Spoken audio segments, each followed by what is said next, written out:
Hello, hello, hello, hello, hello, hello. Hey, this is Warren Redlick. Thank you so much for watching. We are going to talk first about Tesla Robotaxi as a business model versus Tesla selling cars as a business model. I've talked about this before. I think Tesla is going to go full on Robotaxi and Tesla EV sales are going to go to near zero. But we'll see. And we'll see what you think about this. Please let me know. There's a live chat here. If you're watching on X, let me know in your replies. If you're watching on YouTube later, let me know in the comments. But that's the big thing that's coming. And really quick before I go on, if you are a supporter as a YouTube channel member, if you are a X subscriber, if you're on Patreon, you're on the Daily Lie, you can get access to my Tesla options videos and some other content. So please consider subscribing to me on X or joining the channel. So the first thing to talk about is the sales model. Tesla talked in the past that a goal was to sell 20 million cars a year. So if Tesla sold 20 million cars a year, what would they need to do? Well, the average selling price optimistically would be $40,000. I think this is crazy. In order to sell 20 million cars, Tesla would have to come into with a small car, what I've called the Model Y S, perhaps, maybe get down to like a $25,000 car, which a lot of people are pushing for Tesla to sell a $25,000 car. Our friend Farzad wants to take Cybercab and put a steering wheel on it and sell it for $25,000. Well, if you sell it for $25,000 and that's your volume car, then your average selling price isn't going to be $40,000. Now, but let's suppose you do it. Let's suppose you have your average selling price of $40,000 and you have a 20% gross margin, which is better than Tesla's current gross margin. You would end up with $8,000 of gross profit per car. 8,000 times 20 million, you'd have $160 billion in total gross profit. That sounds great. Keep in mind, these numbers are optimistic in light of the growth of Chinese electric vehicle makers and their high volume production of low cost EVs. You want to sell $25,000 cars? I'm here in Thailand. They're selling sub $20,000 cars. The BYD Dolphin, and in China, I think they're selling close to $10,000 cars. In India, they sell cars for around $10,000 or less. So it's very, very hard to be successful selling cars in really high volume. Also, Japan, there's a class of cars called K cars, KEI for light. On a gasoline side, it would be a 660C maximum engine size. And those cars are very, very small. Well, it's going to be hard to fit a battery pack on those. There's a couple of them out there that are working on it, but it's very hard to compete there because those are so low cost. So I think the average selling price, if you got to 20 million cars, would be more like $25,000 or $30,000. Your gross margins would suffer on small cars. So you'd be at 15, 10% gross margin. Your gross profit per car might be less than $5,000 and be less than $100 billion in total gross profit, which would still be great compared to the 20 billion or so that we're seeing the last couple of years. So let's look at the Robotaxi model. Okay. Not too distant future. 2030, 2031, 2032, Tesla will have a fleet of 10 million Robotaxis.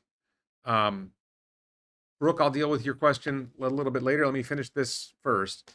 So 10 million Robotaxi fleet. If each Robotaxi drives 100,000 miles a year and 60,000 of those miles are paid, you have some optimization in your software. There's always going to be some dead miles. I think 60,000. All these numbers I think are conservative compared to where Robotaxi is going, but let's go with it.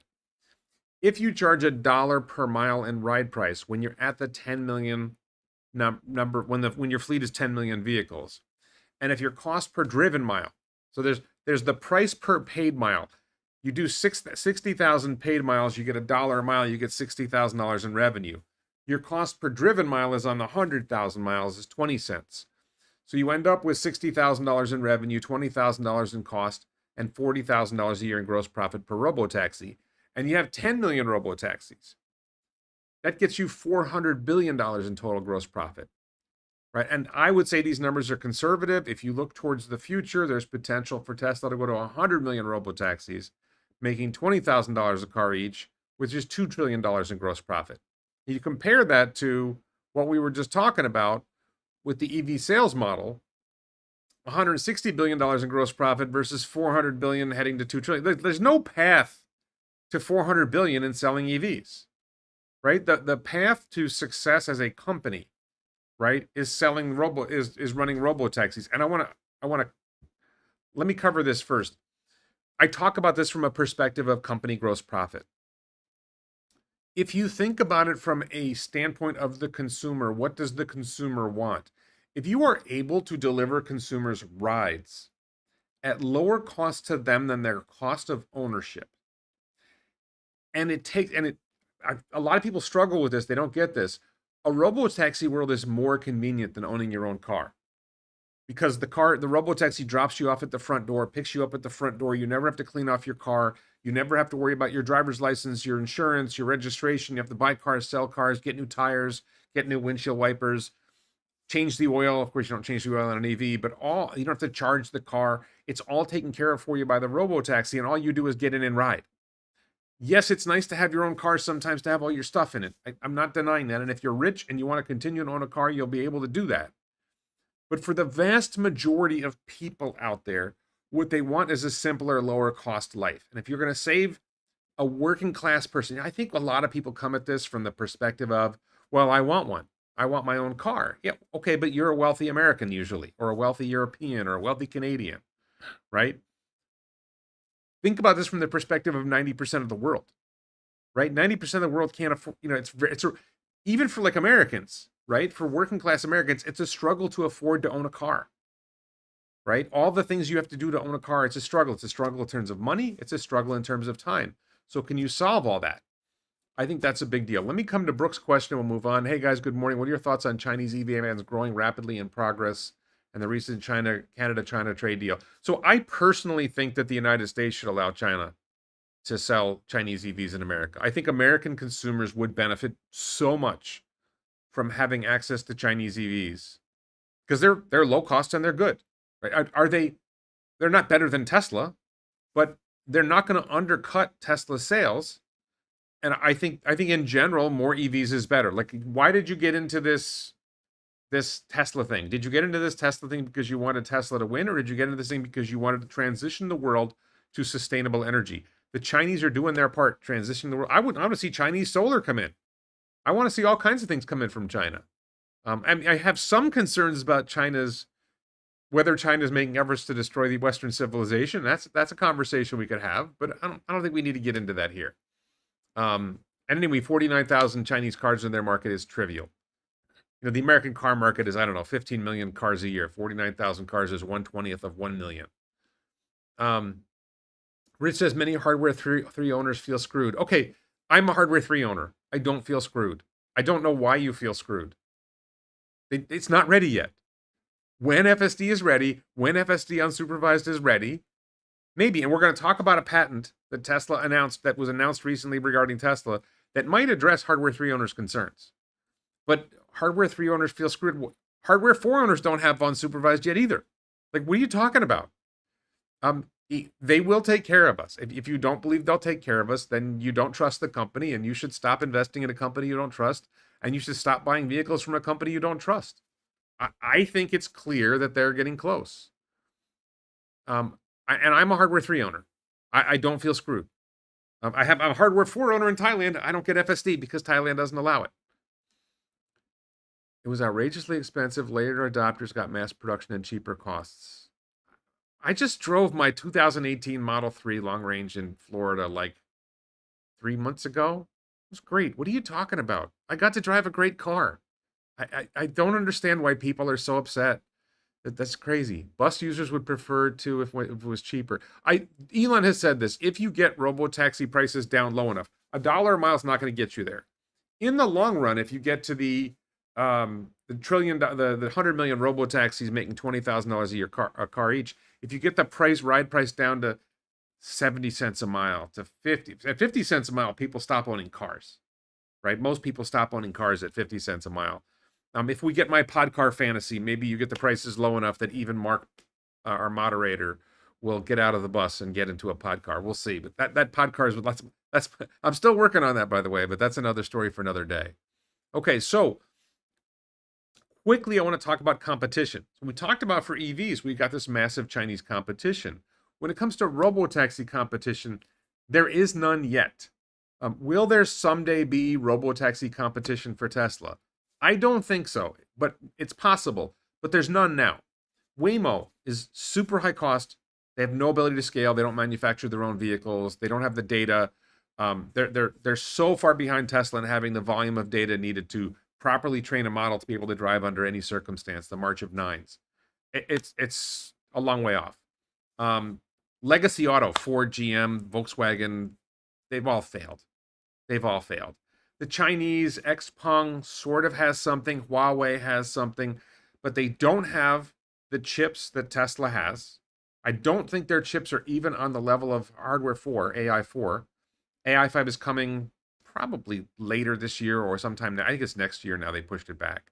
And they don't have anywhere near the data. You need to have a fleet of millions of vehicles going out and driving tens of thousands of miles a year to generate the data you need to solve the March of Nines. And nobody else is there. And I talked about this in a recent video. If you check my channel, this is not a subscriber video. This is this is not a supporter video. This is for an anybody video. First mover advantage. If Tesla has the first excellent robotaxi model, and they're able to deliver robotaxi rides at lower cost to Tesla, right, with higher reliability, with higher safety, in higher volume, and they're in a market and they're delivering robotaxi rides, and now you develop a competitor, but your car is more expensive to operate, right? So you can't undercut Tesla on price, and you're not as strong on safety or reliability. It's hard enough for Lyft to draw customers from Uber, right? And there's really no material difference in safety or price between Uber and Lyft, right? How do you beat out Tesla when they can undercut you on price? And Tesla doesn't have to undercut you on price to undercut you on price. They're simply lowering the price to expand the market. Because at $2 a mile, there's a small market, people who are currently riding Uber and Lyft. As you bring the price down, the people with the drunk driving records and the high poor credit have higher costs of insurance and higher costs of ownership. They start deciding, I'm not going to bother running a car anymore. I'm going to ride in a robotaxi, and you grow the market. Then you get it down to $1 a mile, and more people with higher cost of ownership of a vehicle start to come over. You get to 70 cents a mile, and half the people who own cars come over. So just driving the cost down allows you to scale your market without even worrying about competition. So, are you going to invest money to build your own robotaxi system and build millions of cars and spend all this money on AI hardware and AI software to solve the self-driving problem, if by the time you finish and you get your vehicles out there, the customers won't switch to you because Tesla Robotaxi is better? I don't see it. Wait for V14 Lite for hardware 3 owners. I don't know what they're going to do for hardware 3 owners. Are they going to come out with the patent, which I'll talk about later, may address this question. I'm not convinced of that. I think it's more likely they're going to issue an AI 5 upgrade or an AI 5 Lite, a new chip for hardware 3 owners. Maybe. I mean, my car is 2018, so it's almost 10 years old. And it's got 120,000 miles, but it's probably got another 100,000 miles to go, so we want it. Thoughts on NVIDIA getting into the self-driving space and Zoox? Headlines. Yeah, there's lots of people that make the headlines. I mean, it doesn't mean the headlines mean anything. If you ask Jensen Huang himself, he'll tell you that Tesla's in the lead. Sure, NVIDIA's making hardware because people are willing to pay NVIDIA for the hardware. It's not NVIDIA's primary focus, right? NVIDIA's primary focus is making awesome AI hardware for AI training compute and AI inference compute. The self-driving stuff is like a sidelight for NVIDIA. It's not their main thing. Okay, so did I cover that completely? Yes. So then I want to address this problem about the people who are pushing the Farzads who want Tesla to put a steering wheel on a two-passenger car. No one buys two-passenger cars. Or people who want Tesla to make a new model that's similar to Cybercab but has 4 seats or 5 seats and has a steering wheel and mirrors and all these other things. And all of a sudden, you're basically making a new car. And who want Tesla to increase sales in other ways. Look, I'm a consumer. I currently have my daughter's driving my Model 3 in America. I had a Model X Plaid. I have a Model Y long range, a new Model Y long range launch edition here in Thailand. We've talked about getting a Model 3 Performance or getting another car if Tesla issued a Model YL here or a larger Model Y. We just had 6 people in the car with 5 seatbelts, right? This is Thailand. That's stuff happens. But, we would ideally have a 6-passenger, 7-passenger vehicle. It's not available yet. I'd love to have a Cybertruck here. I want more options from Tesla and Tesla's the best. Like if you're road tripping, in Thailand, in America, anywhere, Tesla's the best road tripping car because of the supercharger network. And I also want more stores. There's only, like, for us, if we have a problem, we have to go to Bangkok, which is 500 miles north. When we bought the car, we had to buy it in Bangkok and drive it down.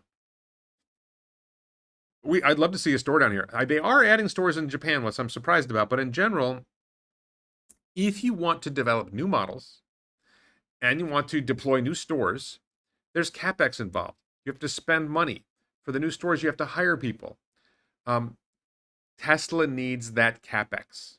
That, the new models is billions of dollars. The stores probably don't cost that much. I think there's hassles with opening stores. You got to hire people that you might be later firing when you go to a Robotaxi world.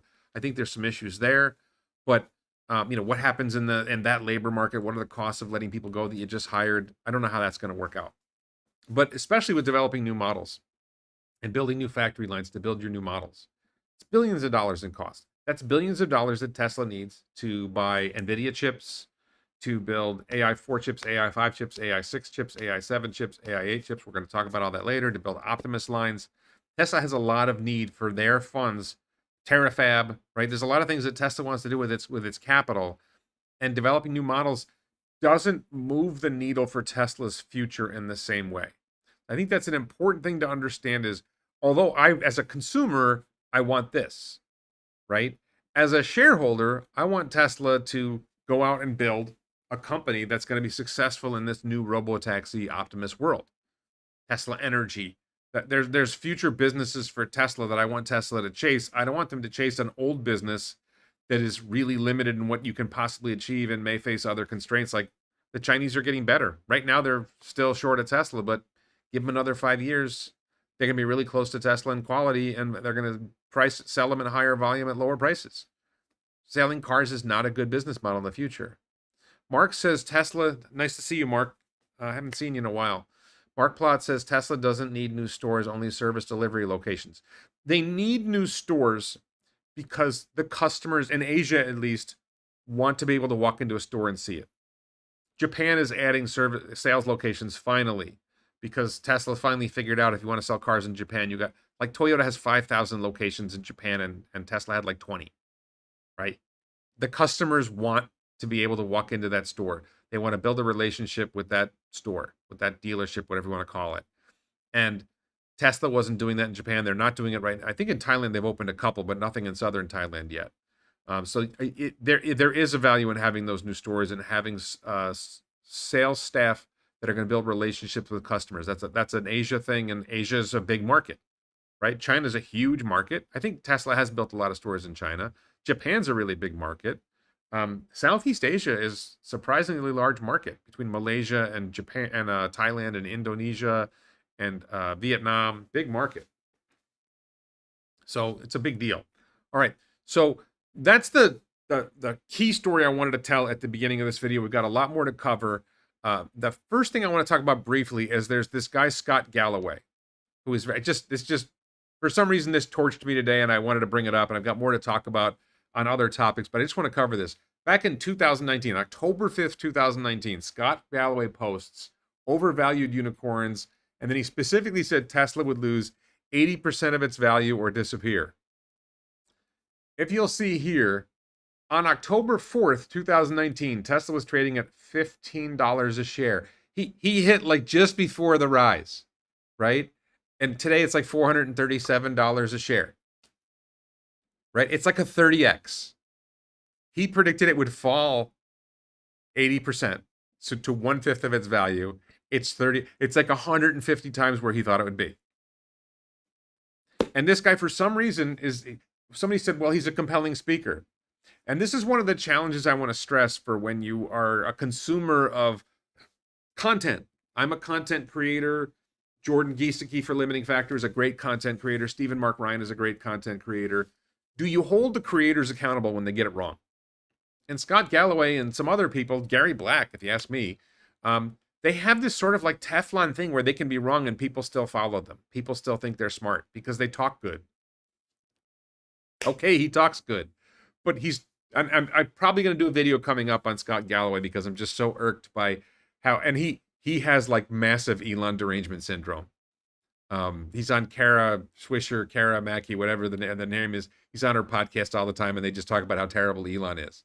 Like I guess that gets views, but all right. So we're gonna move on to the rest of our discussion. The chips, Tesla chips. Okay. Elon was talking about the future of Tesla's chips. So he said our AI5 chip design is almost done. People criticized him for this because I think several months ago Elon said it was done. So apparently, and I think this is just reality. It's like it was done, and then we looked at it again and said, wait a minute, we need to change it. That's going to happen. And I think they're heading towards a path which he lays out here, which is AI5 chip design is almost done and AI6 is in early stages. There will be AI7, AI8, AI9, aiming for a 9-month design cycle. In other words, they're hoping to accelerate their design of chips so they have more and faster chips coming out sooner and sooner. Don't forget Elon time. Aiming for a 9-month design cycle could mean we end up with an 18-month cycle of chips. But regardless, it's good. Brooks says, while I do agree with Tesla shifting towards big growth opportunities in AI and energy, do you think car sales for now are still important since more cars sold does mean more potential robotaxis? No. So the ability to ramp up robotaxis is trivial, right? Because Tesla makes 2 million cars. Tesla can make more than 2 million cars a year. The market can't absorb. The regulatory system is not going to allow Tesla to. As soon as a market says yes, let's say it's Texas, let's say it's California, let's say it's Florida, in a week Tesla can produce 50,000 cars, and Cybercab will be even quicker. So it's not a challenge for Tesla to scale up robotaxis quickly. And when you say car sales, you're talking about consumer-owned cars being operated in the robotaxi network. And I forget whether it was the shareholder meeting or the Q1, Q2, Q3 earnings call. And I think it was either Vaibhav or Ashok said, we haven't figured out yet how we're going to bring customer vehicles into the fleet. Because they have to make sure that they're in good working condition. If Tesla owns the whole stack, they control everything. If they let Warren stick his Model Y into the fleet, how do they know Warren's Model Y is in good shape? How do we know it's not going to create bad vibes for the customers? Not to say that they won't go there, but the long-term plan for Tesla is not customer-owned vehicles in the fleet. The long-term plan for Tesla has to be, this is an opinion, the long-term plan for Tesla has to be Tesla-owned vehicles or a trusted fleet owner who's going to own a lot of cars, like let's say Hertz, right? A rental car company, somebody like that. Or maybe in another country, they won't be allowed to own their own vehicles and they'll partner with somebody. That's the way it's going to be. Not like Warren decides he's going to put his vehicle in the fleet today. That's just not a reliable way of running a robotaxi network.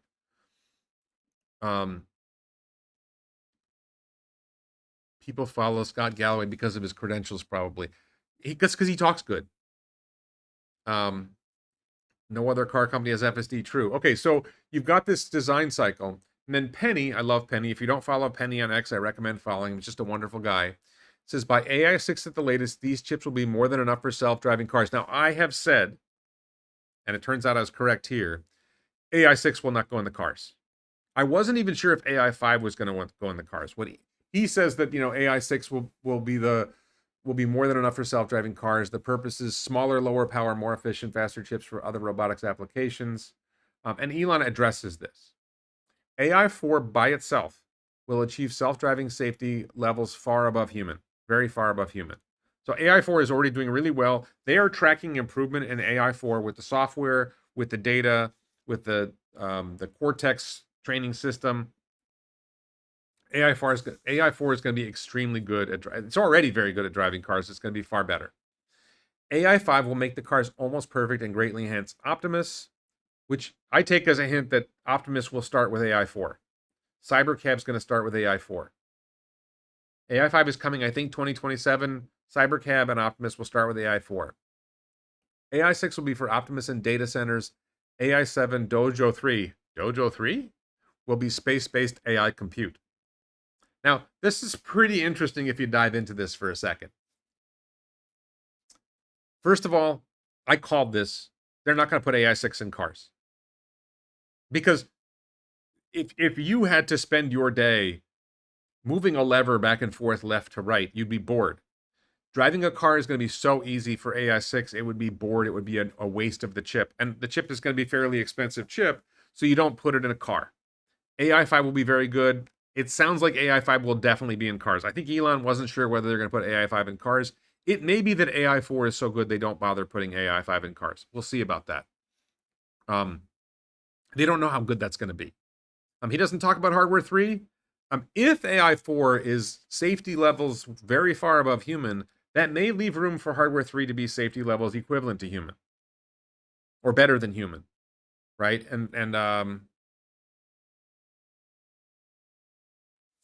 Yeah, the patent thing is coming up.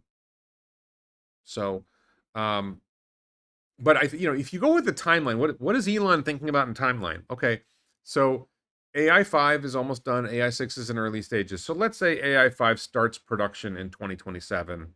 AI6 starts production in 2028. AI7 starts production in 2029, and AI7 is going into space-based AI compute.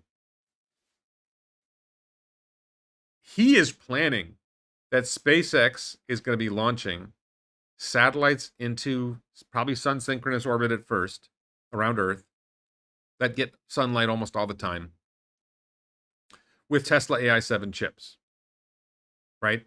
That's going to be a big revenue line for Tesla because I don't know how the partnership's going to work. I don't know if, this talk about a reverse merger with SpaceX and Tesla, we'll see, but that's going to be huge. And he mentioned Dojo 3, which was a surprise because they let the Dojo team go.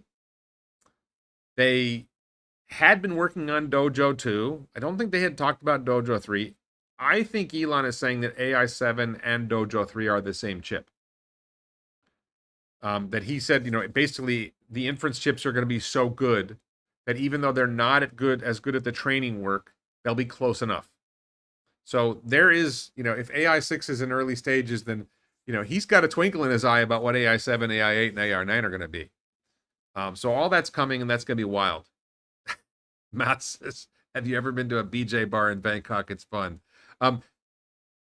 For people who aren't familiar with Thailand, I'll just take a side note here. I have this conversation a lot.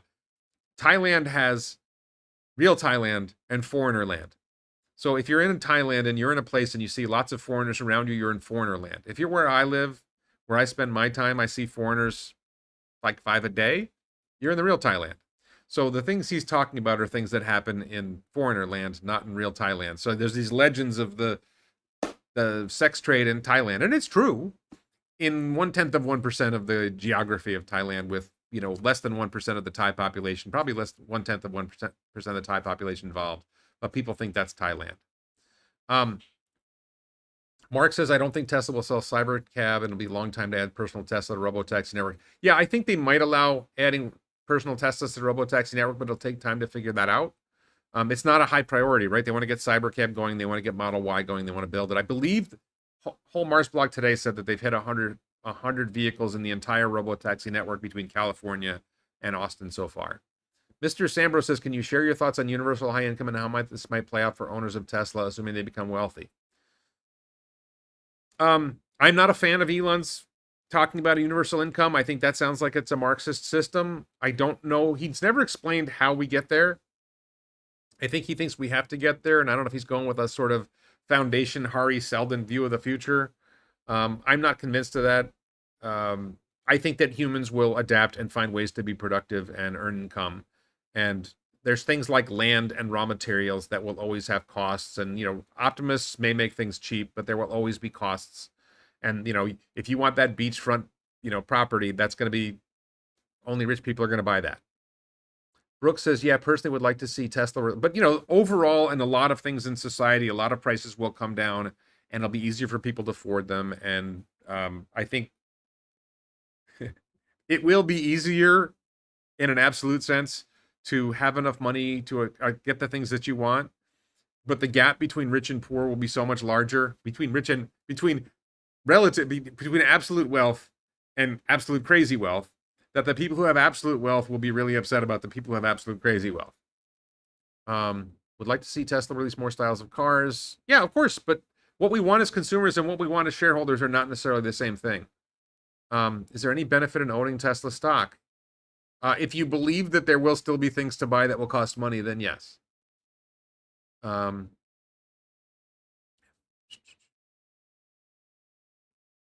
Okay, so I think this is really big. I think the future of Tesla is very bright because what do we have? We have robotaxis generating in a future $2 trillion in gross profit with incredibly, with consistently lowering cost of ride price. Ride prices are going to fall and fall and fall and fall. We're going to have Optimus doing tons of work. And, people say it's going to take jobs. It's going to be years before Optimus starts taking jobs from people who are doing work that need to be done. There's such labor shortages all over the place. Japan is filled with labor shortages. There are lots of places in the U.S. market where there's labor shortages. There's lots of jobs.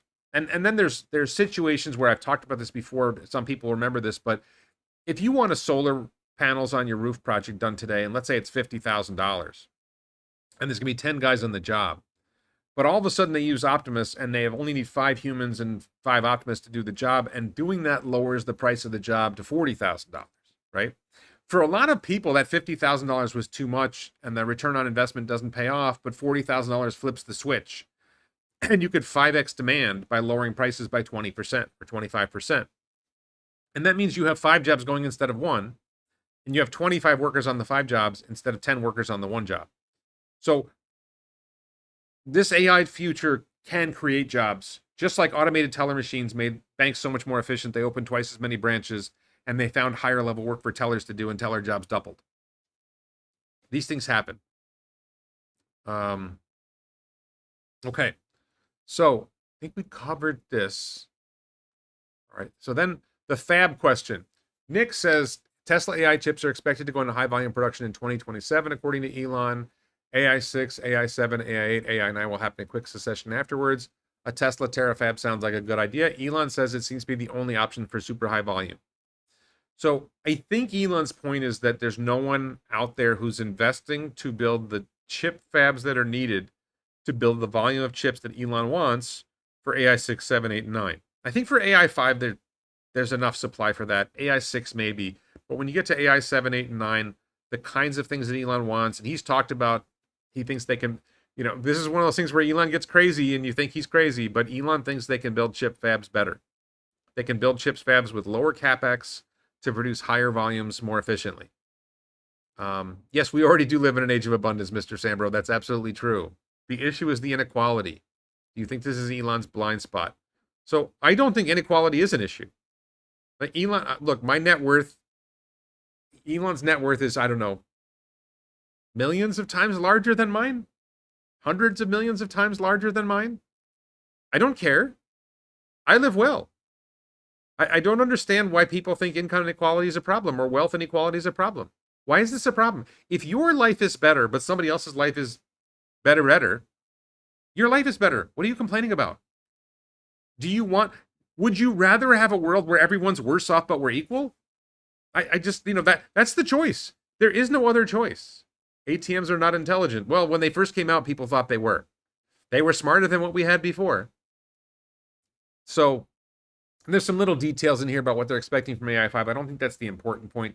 The important point is that Elon anticipates Tesla going into the fab business, building a very, very high volume of fabs. Elon has a history of identifying whether it's tunneling or electric vehicles or rockets, when an industry has stopped innovating in a way that keeps them from making really radical improvements in what they do. That's if you read the Wait But Why blog from like 10 plus years ago, Tim Urban talked about this. Elon is looking for where can I get a 10x. He doesn't want to make a smartphone because Android and Samsung and LG and Apple are already competing fiercely to make better smartphones, and making a better smartphone is not. It's hard to do much better than what they're doing. They could do it. They could make a phone, but it's not like you're make a phone that's 10x better than what everybody else is making because they're all innovating very aggressively. But in the chip fab business, there's only a couple companies doing it. Maybe the industry's gotten ossified. Maybe they've gotten comfortable and they're not doing some of the crazy stuff. Brooks says, I see many complaining about the rising wealth inequality in the United States and other Western nations. Needless to say, even emerging economies like China have these issues too. Again, is your life better than it was 20 years ago? Do you have more? Do you have access to more? We have this, 65-inch TV in our bedroom when it costs like $300 or $400. I mean, do you remember what life was like 30 years ago? Because I do. My Tesla is an amazing car. It's stunning compared to the Chevy Chevette I drove when I was younger, right? If you don't know what a Chevy Chevette is, look it up. Um, I think you see many complaining about rising wealth inequality. What you are seeing is communists, those who want to destroy Western civilization, pumping a story that isn't real. The average person in their average day on the street is not worrying about whether Elon Musk has more money than they do. They're worried about getting through their day. They're worried about making what they have to make, taking care of what they have to take care of to take care of their family. The only people who are complaining are the people who are set already and they have free time to complain. Right? If you are working hard, you are succeeding, you are making progress in your life, your career, you're building your family's doing well. You've got a lot of things to focus on. Why are you wasting your time worrying about whether Elon Musk has more money than you? Is he making this robot that's going to make your life better? Is he making cars that are making your life better? Is he making brain implants so your friend who is paralyzed can walk again? Why do you want to stop that? Oh, we don't want to stop that. Yeah, you do. If you want to create equality, you're going to destroy innovation. It's the only way to deal with it. McDonald's will be 100% robots in 10 years. I bet it's not 100%, Mark. I bet it's like 90%. And maybe there'll be a lot more McDonald's because they'll be able to operate a lot more efficiently. Mark Plot says, my life is worse than 1973. Are you talking about health, or are you talking about what you have access to in terms of money and using things? Okay. So let's come to this issue about the hardware 3 cars that we talked about before. Tesla AI team. Elon does not normally comment on the patents. These accounts that talk about Tesla patents, and I'll give you a little bit of detail here. They patented a mathematical cheat that forces cheap 8-bit chips to run elite 32-bit AI models and rewrites the rules of silicon. High precision, complex number-based rotary positional encoding calculation on an 8-bit compute hardware. Elon said the necessity is the mother of invention. The Tesla AI team is epically hardcore. No one can match Tesla's real-world AI. Now, the technical details of this are too complicated. Basically, they've taken chips that are 8-bit and enabled them to do 32-bit stuff. Cool. There's some value in that. Obviously, Elon thinks this is a big deal. I've seen some people say this is going to give the AI 3 chips, or the hardware 3 chips in the old hardware 3 cars, the ability to handle much more complex models that are being developed now, like V14 and maybe V15 that's coming. So, a V14 Lite or whatever. So is this what's going to push the hardware 3 car? Because Ashok said he thought they could make the hardware 3 cars work. And Elon said, now we're probably going to have to install upgraded chips. Maybe Ashok was right and Elon was wrong. It happens. Many people I know do not want to have kids. Something else I'm struggling with is, how can the West convince its people to have kids? Your thoughts, please. Okay, so the short answer to the kids question is, first of all, there are people who say they don't want kids. There's a guy named Stephen. There's a documentary called Birth Gap. Stephen Shaw, friend of mine. I've met him. Some people say they want kids. The overwhelming majority of people still want kids. The issue, I'll talk about this briefly, but there's all kinds of people. Oh, people don't have enough money. People can't afford to have kids. Blah blah blah blah blah. No.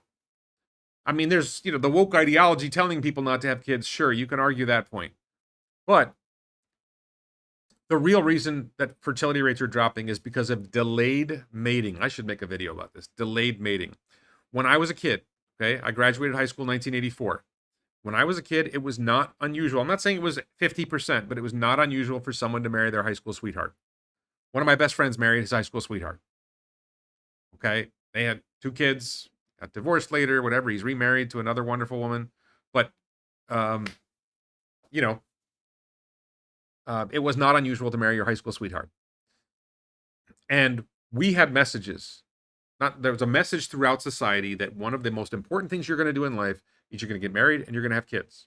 You're going to have a career, whatever. You're going to do this, that, whatever. But you're going to get married and you're going to have kids. That was a fundamental message that was spread throughout society and throughout many societies. And you heard it in church or temple. You heard it in school. You heard it in the media. You saw it on TV shows. You saw it on radio, etc. You read it in books. From everywhere all around you, you understood the expectation was you were going to have kids. And when I started dating in college at 18, I was looking for a wife. I didn't find one for a long time, but I think most of us were dating looking for a wife or a husband. We literally talked about some women going to school for an MRS degree. MRS, Mrs. Okay, that was a joke, but it wasn't really it wasn't a complete joke. I know a woman whose mother told her to eat lunch at the med school cafeteria so she could meet a doctor. Someone who's going to become a doctor. I mean, this was the reality of life in the 1980s and 1990s. Somewhere the switch went off and we told everybody, don't worry about having kids till you're 30. If you start trying to have kids at 18 versus if you start trying to have kids at 30, if you start trying to find a mate at 18 versus you don't really start looking for a mate till 30, there's a 12-year gap and you have a limited window. Not just women, men as well, have a limited window into when they're likely to have children. Yes, I'm turning 60 and I'm hoping to have children soon, but the vast majority of men over 40 who don't have kids are not going to have kids. No, the 23-year-old girls are not really attracted to you. Are there a few? Yeah. But in general, no, 23-year-old girls do not want to marry 45-year-old men. Go to the Philippines, maybe. So, Brooke says they're in the same age range as me in their 20s, saying having kids is way too expensive in this economy and whatnot. Having kids isn't that expensive. I don't know why people say that. I got 2 adult children. Having kids is not that expensive. This is a fantasy that people have. That the issue isn't, look, you have kids and you figure it out. Maybe your parents help, whatever. The real issue is that people are waiting too long to start. It doesn't get easier. The older you get, the harder it gets. Okay, switching back. Christopher says, I think that startups that compete with incumbents that have AI and robots only will be able to undercut on price. Paying wages will price companies out of the market, in my opinion. Right. So businesses that are using AI and robots will be able to deliver more and better for less. And they will wipe anybody else who doesn't compete out. I think there will be a challenge in some industries where it's hard for startups to get in, and established incumbents will take time to adopt because they're just bureaucratic. It will be challenging for startups to come in and display, like utility companies. Like, who are you going to use Optimus and AI to displace, the phone company or the electric company that supplies electricity to your house? They have a monopoly. There's going to be a lot of industries where it's going to be difficult. Are you going to see, Elon thinks there's going to be Optimus doing surgery in hospitals in 3 years. I think he's getting a little carried away there.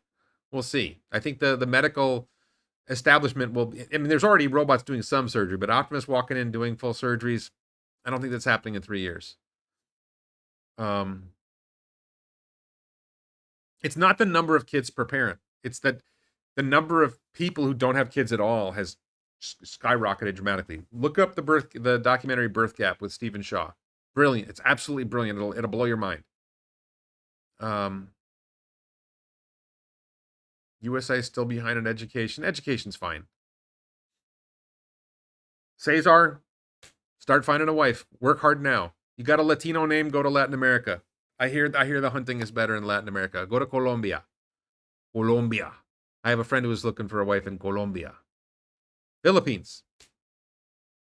Maybe Thailand. Okay. So let's get here. Semi update. And Elon reposted this, so it's very likely close to true or 100% true. Tesla spotted testing the redesigned Tesla Semi for the first time in Fremont, California. It has a Model Y style light bar. It's more efficient, increased payload capability. 1.7 kilowatt hours per mile is a 15% improvement versus the old Semi. It's designed for autonomy. I guess that means it's got cameras and got the AI4 chip in it or something. I thought the first one was designed for autonomy. 500-mile range was before. 1.2 megawatt peak charging speed. 800 kilowatt drive power. I think the key detail here is just if it's got better efficiency, 1.7 kilowatt hours per mile versus, say, 2 kilowatt hours per mile, then you can go 500 miles on less battery. So your battery's way less, so you have room for more mass for your cargo. Volume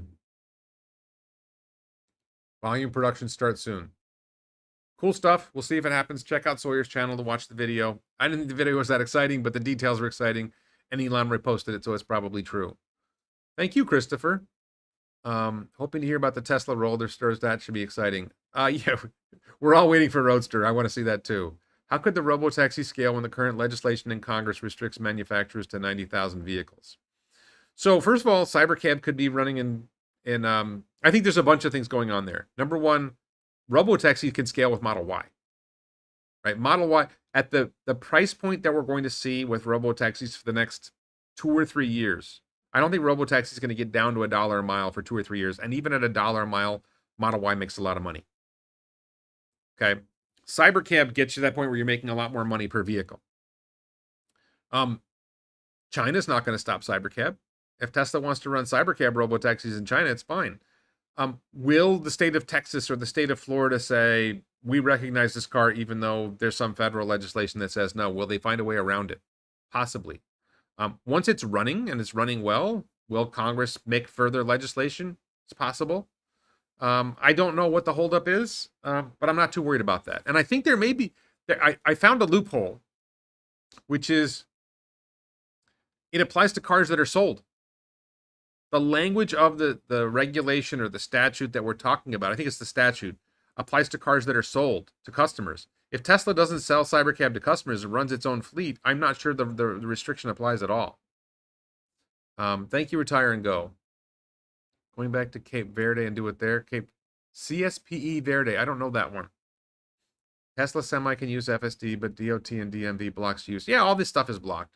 Does Warren think Farzad is correct on there being a steering wheel version of Robotaxi? I am famously critical of Lord Farquaad from Shrek, on Lord Farzad being completely wrong. There is not going to be a steering wheel version of Cybercab. There's a steering wheel version of Robotaxi now. It's called Model Y.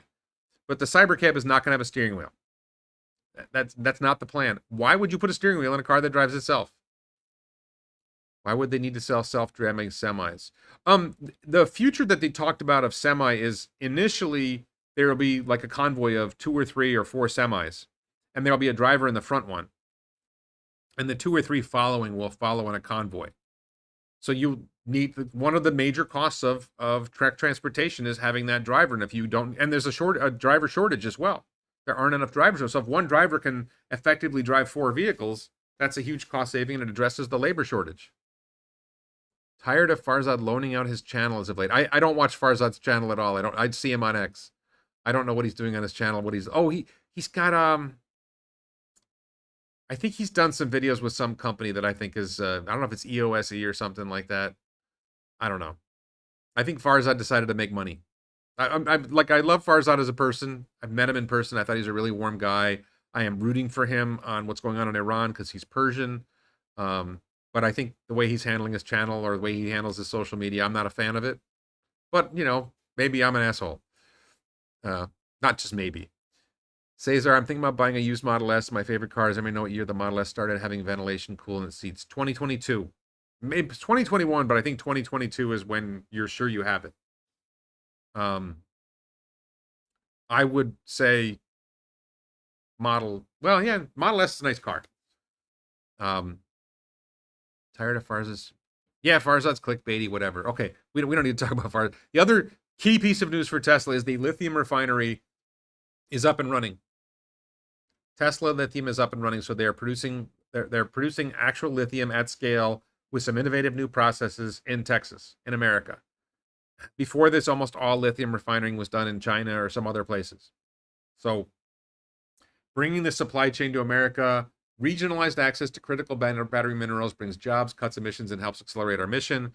Cuts emissions. If you have to move molecules here and then move them back here, right? If you have to move them to China to get this processing done and bring them back, that means you have to move stuff more at increased costs and increase emissions. My prediction for the Roadster event. I don't know when the Roadster event's coming. I don't make predictions. I think Roadster will fly. I think it'll be fun. I think it'll be crazy fast. I think I won't be able to afford one. Next lithium refinery, my guess would be if they build another lithium refinery would be next to this one. I think they will expand this one first. I don't think they'll build one in China. I don't think they'll build one in Europe because Europe is screwed. But the Gulf Coast of the U.S. is a really good place to do it because I think the raw materials come from Latin America. The lithium spodumene comes from Latin America, so you want to do your refining there. Yeah, hopefully this will inspire other companies to do similar things. Absolutely. Okay, so then I'm going to move on to XAI. And this is related to Tesla because Tesla is building its AI data centers, Cortex, for solving self-driving. But XAI, which is another Elon project, obviously another Elon company that controls X, the Colossus 2 supercomputer is now operational. First gigawatt training cluster in the world, upgrades to 1.5 gigawatts in April. So one of the challenges of developing a ChatGPT, a Google Gemini, an XAI Grok, Anthropic Claude, is the larger and more capable your model and the larger and more capable your training cluster, the more you're able to do, right? So XAI is leading on hardware, and typical for Elon, they're accelerating, right? You don't just get the lead and then sit there. You know the other guys are going to try to build more, and you try to build more and more and more and more. So they have the largest training cluster. They anticipate more coming. They're going to get to 1.5 gigawatts in April, which is 3 months from now. They're growing fast. Yes, Tesla makes their own cathode, and I don't know if they made anode, but I believe you. Thoughts on War Secretary Pete Hegseth's Arsenal of Freedom tour, touring many top aerospace companies in his speech on Starbase, saying U.S. military can learn from SpaceX, move faster. I didn't see his speech. Sounds good. Okay, this is the last time I promise. XAI satellite data center. We're going to talk about that in a second. So this is Jeffrey Weichsel. I recommend going on X and following people from Elon's companies, and Jeffrey is one I follow from XAI. He talks about XAI's Colossus 2 is now operational, a gigawatt-class behemoth with over 550,000 NVIDIA Blackwell GPUs delivering more than 1,000 exaflops of AI-optimized compute.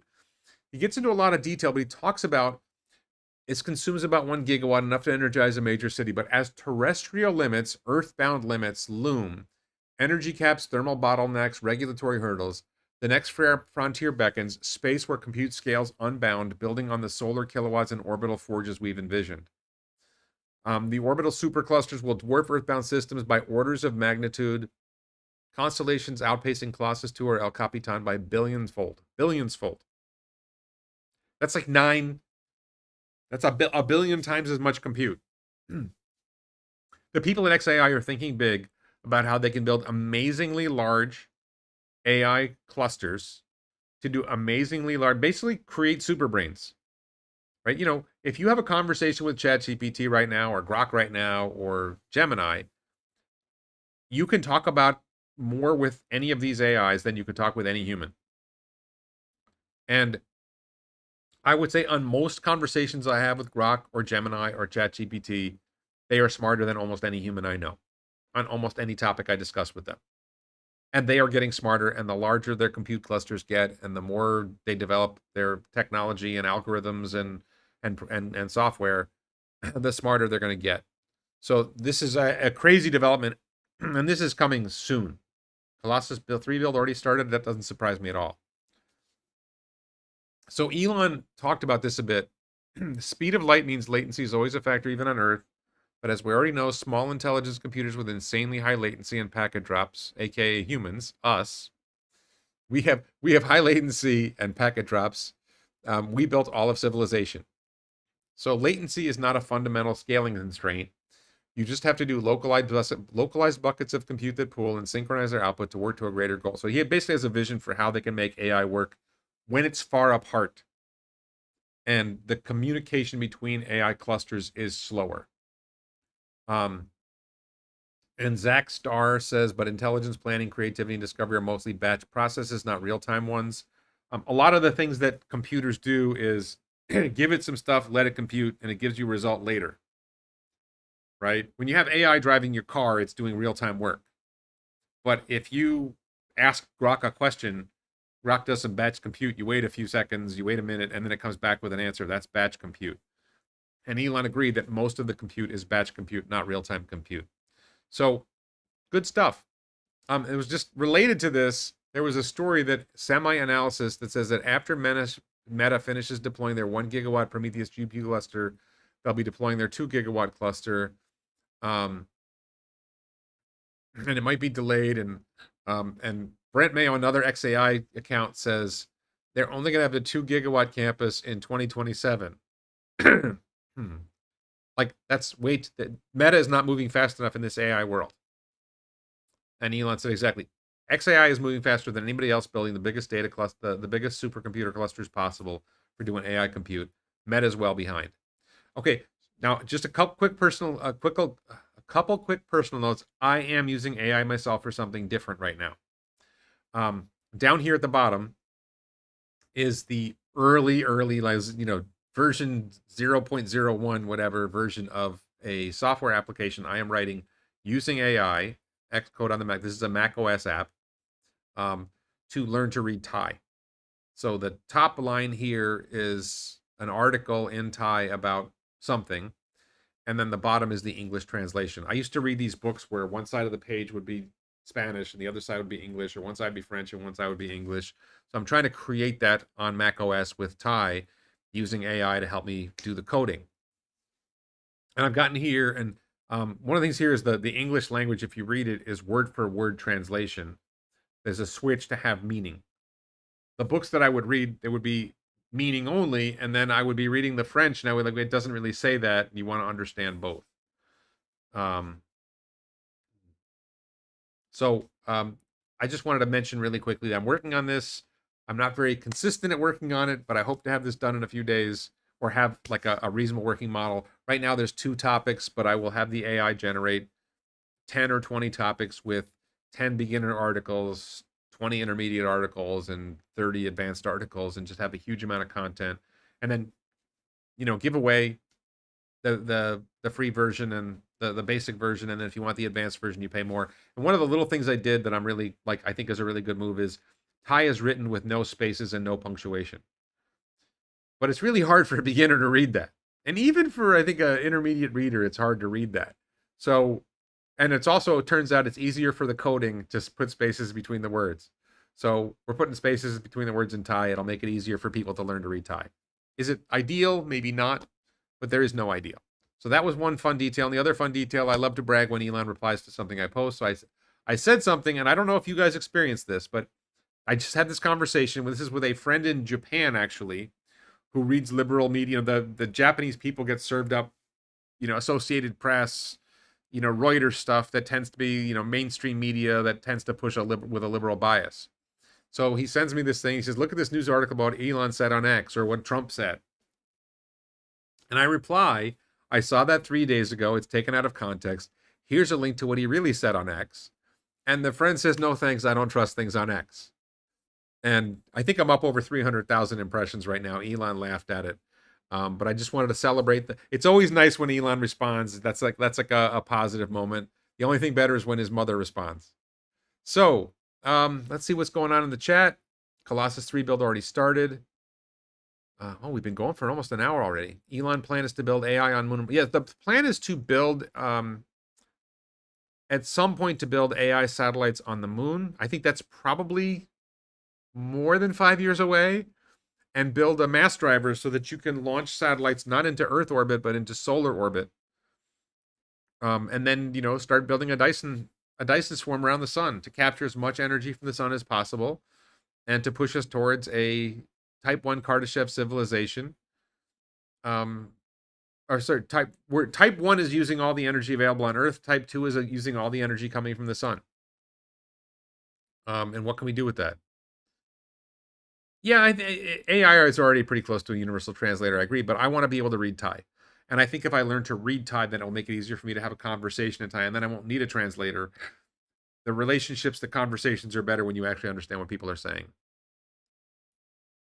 In regards to AI, what do you think will happen about all the porn use of AI where known people are presented in compromising situations? I think that's an unimportant issue. I think people freak out about that, and I just don't. I just think that's. It's like people need something to complain about, so they complain about that. You can do that anyway. There have been fakes on the porn websites for years, right? Maybe it's a little easier to create the fakes now. So far as I know, most of the software does not allow you to do that. And somebody will figure out a way around it. It'll happen. Yeah. Okay, so we've hit an hour. I think we've covered everything I wanted to cover. I hope people understand why I think the Robotaxi business model makes a lot more sense than the selling vehicles model. and why I think Tesla is not really pushing hard to sell vehicles anymore. Maybe I'm wrong. Maybe once FSD becomes unsupervised, lots more people will want to buy Tesla cars, and car sales will leap to 2.5 million a year, 3 million a year. I don't think this heads to a 20 million a year vehicle sales thing. I think it heads towards a robotaxi selling rides business. Yes, of course, any issue that they can manufacture rage gives them an excuse to create more legislation, more power for politicians. That's what that's all about. We could talk about California trying to tax billionaires too. There's lots we could talk about, but we've hit an hour. We've hit approaching my bedtime. So I'm going to wrap up this video right now. Thank everybody so much for watching. Thank you to Mark for moderating the chat. And thank you to so many regular viewers for being here, B and 144 and Brooke Chen and so many others. And we will talk again soon. Thank you, 144. Yes. Thanks, everybody. Have a good night or good morning. Have a good day for you guys. Bye-bye.